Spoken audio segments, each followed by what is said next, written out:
Hi everybody, welcome to my Survival Seeds Collab 2026 entry video. How it works is you can look for the website survivalseedscollab.com, I believe. I'll put links in the description. And the VC Family Homestead is putting on Survival Seeds again this year. So when you do your entry video, then you fill out their form. They have the forms on the page, kind of like Google Docs, and you fill out that form. It's easy. It was easy last year anyway. And when you give them the link of your entry video and of your desire to do it, your mailing address and your desire to do the collab this year, they will send you the seeds. I'm so off track with every single thing, so I can't tell you exactly what the seeds are. They have their live YouTube lives on Sunday evenings, and so you can go to those and watch for more information. There's a veggie side and there's a herb side. And so far I'm going to talk about the veggie side. So if you can see to the left in that little bit of green stalk, a vertical container, Willie, get out of there. I have my one lone survivor from Survival Seeds 2025. And I didn't even know that that onion had survived. I had decided after last year's experiment of having one green stalk tier in my shelf that the peppers did so great that I would bring in a couple tiers. Now, I have a very strong end table there that was in the shack when I bought the land. And so it's a very sturdy table. I bought the rotating base. So you see that black layer on the vertical garden to the left.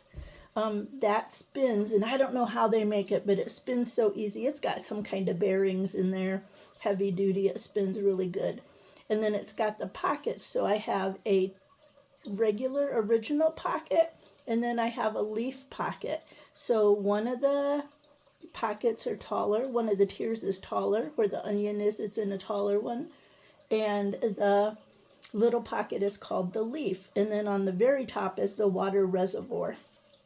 So if this thing is sitting outside and you put water in the water reservoir and you fill it up, well, you can't fill it completely up because there's a drain hole, but it trickles out. They're strategically placed little holes where it trickles out and waters the pockets.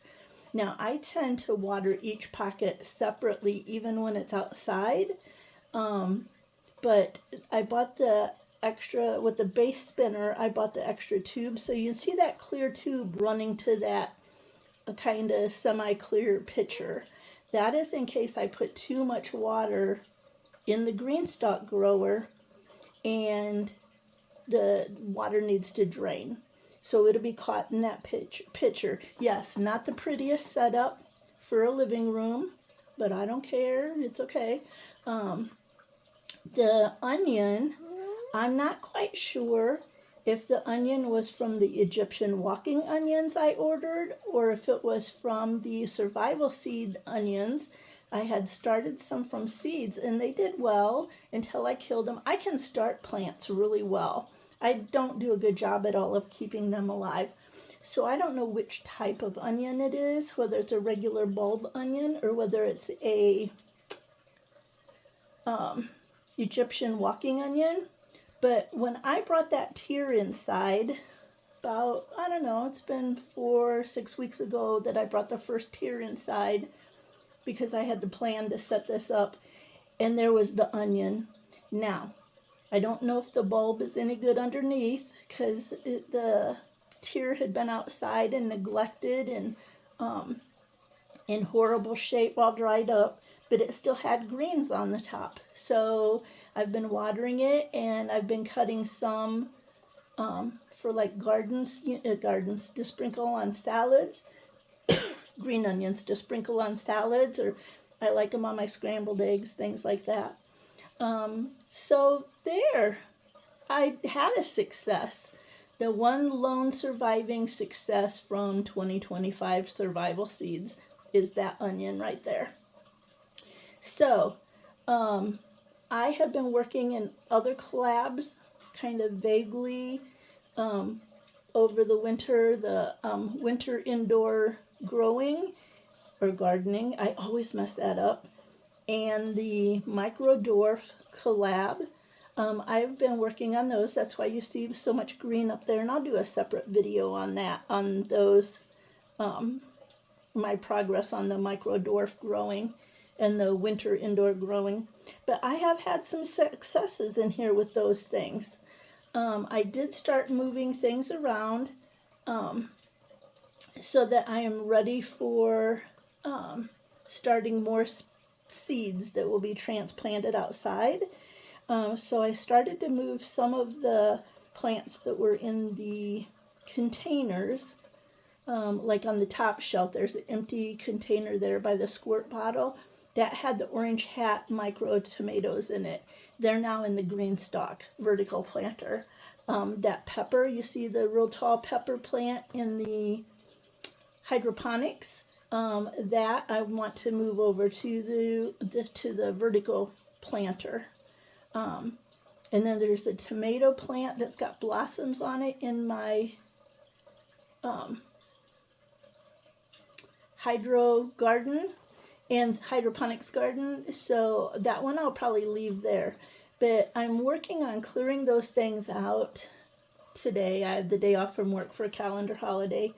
And I'm working on kind of moving things around so I can get ready for the Survival Seeds collaboration. They did say that there's some kind of watermelon that I've wanted to grow. I heard of. Is it Stars and Moon or Stars watermelon? And then they've got some zucchini, and they've got different things, different seeds that they're going to send. So I'm working on clearing this shelf to get ready for that. And then outside of my garden last year, my garden is kind of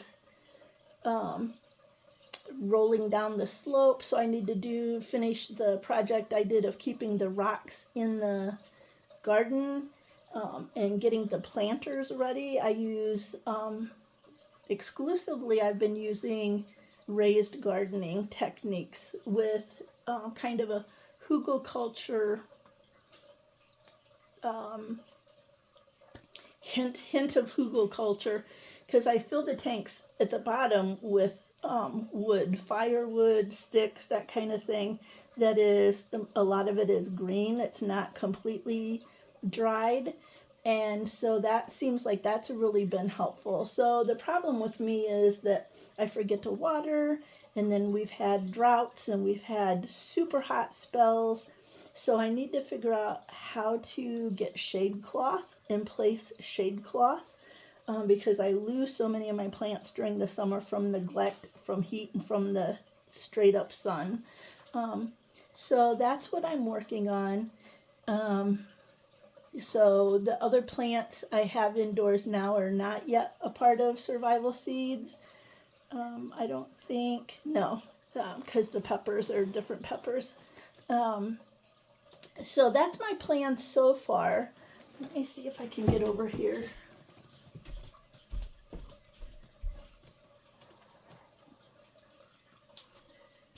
So that's how easily that spins, rotates. And so I plan to have like a salad garden inside that will stay inside and hopefully not be a victim of the sun and drought and that kind of thing.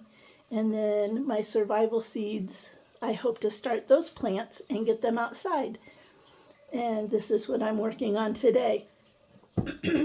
I have the extra light, the extra grow light on the stand there, so that as I get more plants in the pockets of the vertical garden, I can spin it around and they'll get light from the window and light from the grow light. And then I still have bulbs, grow bulbs that are just hanging from a cord, outlets on a cord that I can use for more light also. So if you don't know what I'm talking about, Survival Seeds Collab 2026, check it out. I'll put the links below. Check it out if you like gardening or you like getting tips about gardening. I was supposed to do my growing zone. If you like tips for your growing zone, if you like being able to know how to use these things, grow these plants, that kind of thing, check out the collab. There's so much good information in there. I forgot to get ready. I'm in West Virginia, the Eastern Panhandle. I think I'm growing zone 7. The closest little town has a maybe I'm B and it's A or something like that because I'm up here on the ridge. I do think it gets more dry up here on the ridge than it does in the valleys. So that is something I'm trying to get used to, growing gardens in West Virginia. I think that's about it. I'll put the links below so you can check out the collab and wish me luck. Last year except for that one surviving onion, I completely bombed out and killed almost all the plants. So hopefully this year I keep up a little better. Okay, take care and I'll see ya.